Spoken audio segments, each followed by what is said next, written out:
Eu tenho visto algumas pessoas, isso já aconteceu antes. Só que da primeira vez, é como eu disse, errou da primeira vez, a culpa é sua. Errou da segunda vez, a culpa é nossa. Errou da terceira vez comigo, aí a culpa já é minha. Então, assim, aconteceu quando, logo quando eu me meti nesse negócio de política partidária, o pessoal que votou no 15 me odiava. Eu encontrei pessoas no bola, senhoras de idade já. Quem está assistindo sabe que isso é verdade, né? E essas pessoas me odiavam porque eles entendiam que existia um problema pessoal meu com o ex-prefeito, vulgo Coroné, Sérgio Miranda.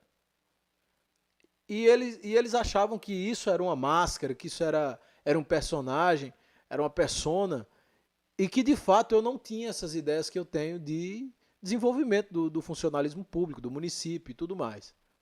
Só que quando passou, quando as eleições passaram, eles viram que eu não mudei, que eu mantive a mesma linha, a linha de denúncia, de buscar o certo, de querer concurso público, de querer seleção, de querer buscar um desenvolvimento maior para o município, de lutar pela questão da água, de correr atrás, de fazer essas denúncias, de continuar investigando, de fiscalizando e tudo mais. E aí essa turma disse o quê? Não, esse cara, ele tem razão. É por aí, esse é o caminho. Pessoas, inclusive, que fizeram meia culpa.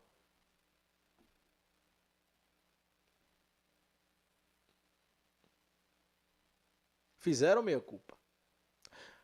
Mas aí, a partir do momento que eu continuei fazendo exatamente as mesmas coisas que fazia o povo do 40 me adorar e o povo do 15 me odiar, o povo do 40, não todos, faço aqui várias ressalvas, centenas de ressalvas, não é todo mundo que tem essa infantilidade, passou a ficar com raiva até aí, tudo bem, todo mundo pode discordar à vontade, e o pessoal do 15 passou a me amar. Mas aí vem a questão. Tem pessoas,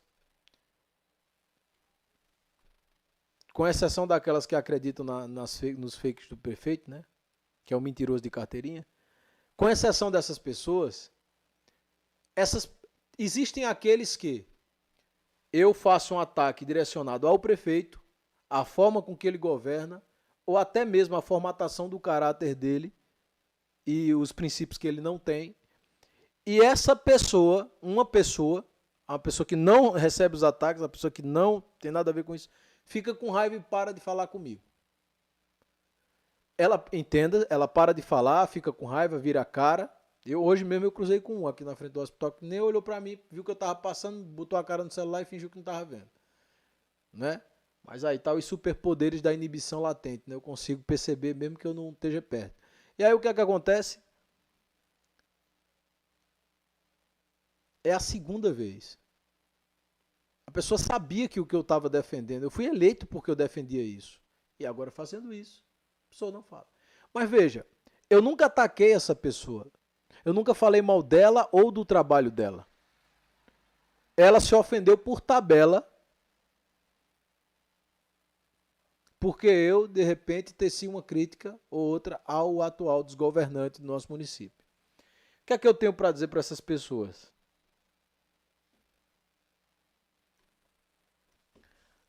Vá e não vote mais.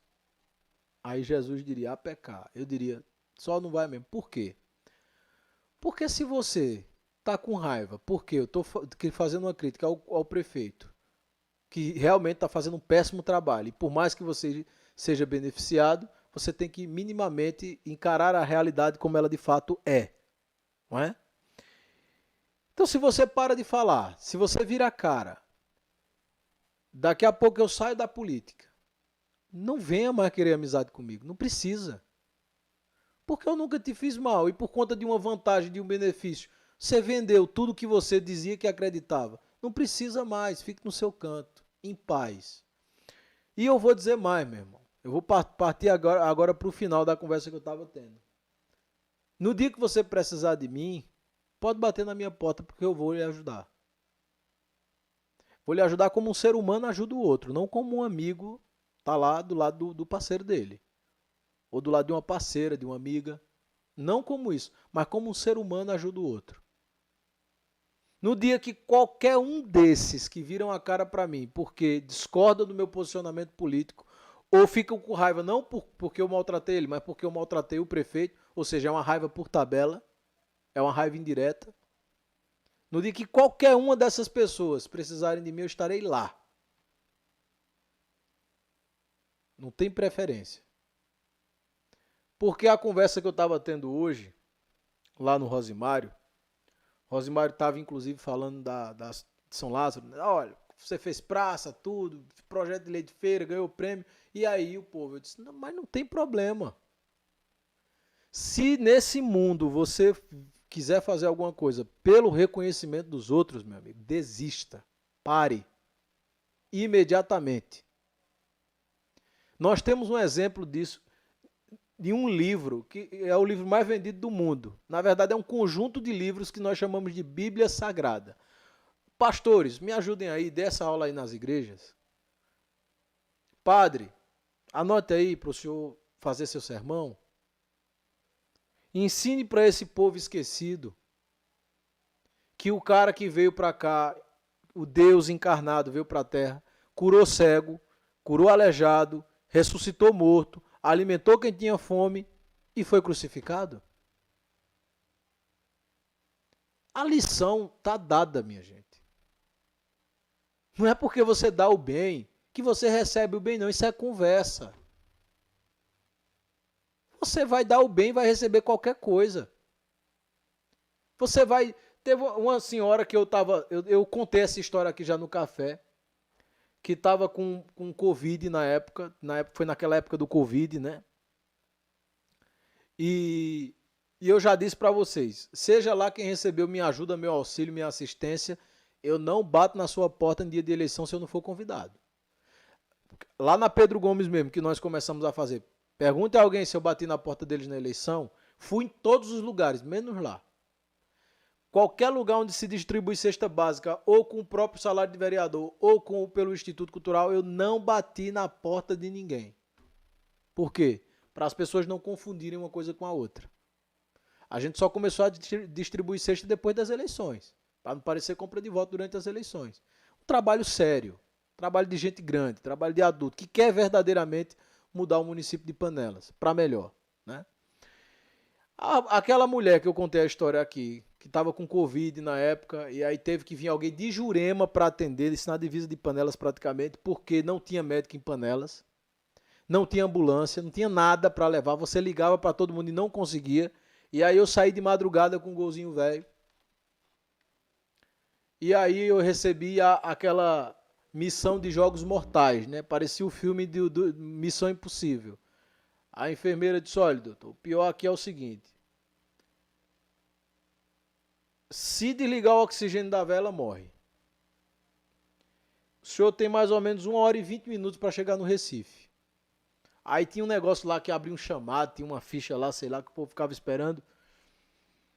A gente saiu a gente não, eu, né? Porque ninguém tinha coragem de andar, vocês lembram, na época do Covid. Eu peguei Covid, inclusive. Acho que foi nessa resenha aí. Botei a mulher dentro do carro, baixei os bancos do Gol, cortei umas cordas lá, velha, que a gente achou no cercado lá. A gente amarrou no banco porque não era ambulância. A gente amarrou em tudo que foi canto. Até hoje as portas do Gol não tá quebrada por causa disso. Amarrou a mulher inteira, a cabeça dela ficou entre os dois bancos assim e eu aqui dirigindo, ela com Covid, viu? Resultado, chegamos no Recife, eu estourei estourei a suspensão do Gol, o mecânico Valdo é prova disso, que a gente trocou a suspensão inteira, lá em Ramo, em Autopeças, foi onde a gente comprou as peças, podem testemunhar isso também. O que tinha de lombada eletrônica, de tudo no mundo, eu saí rasgando até o Recife. Chegamos lá faltando 2 minutos para o oxigênio acabar.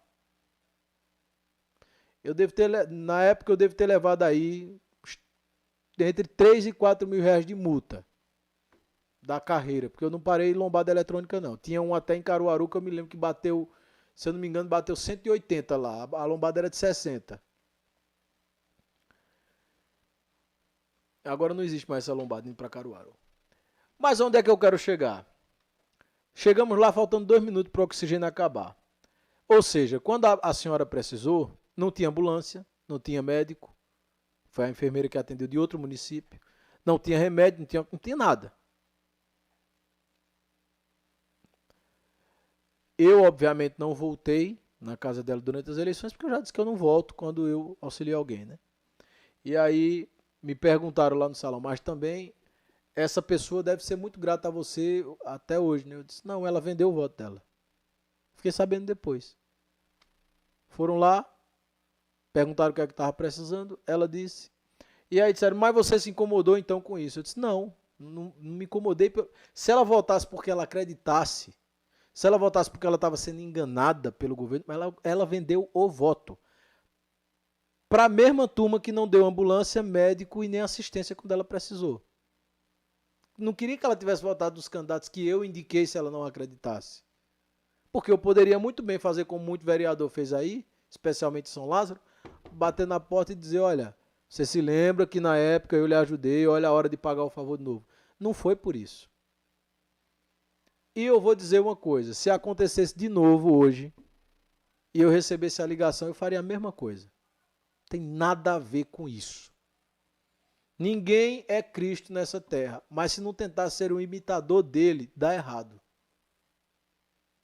O pé de manga, ele não come a manga, ele dá a manga pra gente. Ele não pergunta se a gente adubou, se a gente aguou, se a gente podou. Ele não pergunta, você vai lá e ele dá pra você. O rio dá água pra você, você não faz nada pelo rio. Você não ajusta as margens, você não limpa a vegetação, você não... Pelo contrário, a gente joga merda dentro do rio. E tem água pra gente. A gente dá o bem se a gente tiver a capacidade de fazer o bem. O pé de manga dá manga, o pé de jaca dá jaca. Não pense que uma pessoa mal vai fazer o bem. Não pense que uma pessoa que tem fome de poder, como esse que está aí, vai querer ceder para alguma coisa para deixar o povo livre. Não, a ideia é amarrar mesmo. O perseguidor, ele persegue, ele não liberta, porque é a natureza do pé de manga. É a natureza do perseguidor. O pé de maçã vai dar maçã porque é a natureza dele. Ele não pode dar jaque nem manga.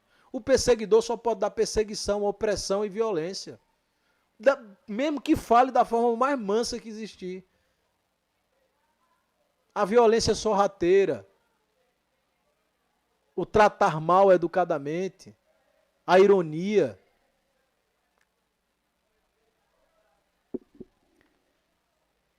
Então, eu só posso entregar isso e não serve. O que eu estava dizendo para o nosso colega lá na barbearia Nosso Estilo foi uma coisa que o Beto foi quem me disse. Tá no meu discurso de saída, inclusive. Vim pelos meus, mas os meus não me quiseram. Simples assim. E mágoa fica? Não. E raiva fica? De maneira nenhuma. Eu estou muito bem. Estou crescendo na minha profissão. Estou me dando bem em tudo que eu faço. Como sempre. Mas eu poderia ter feito mais pelo povo de Panelas? Poderia. Se ele quisesse. Mas como é que se liberta o escravo se ele não souber que ele é um escravo? Se ele for convencido de que ele está livre. Convencido. Como é que se faz isso? Se alguém conseguir isso, se alguém souber como é que faz isso, me ensine. Como é que a pessoa está num buraco, você dá a mão, ela não estica a mão e você salva ela? É entrando no mesmo buraco? Para ficar os dois lá dentro? Existem valores que são inegociáveis. Eles não estão abertos para negociação. Não estão e nunca vão estar. Eu não vou bater na porta de ninguém e dizer que uma assistência tal é hora de me retribuir. Não é pela retribuição. Não tem retribuição.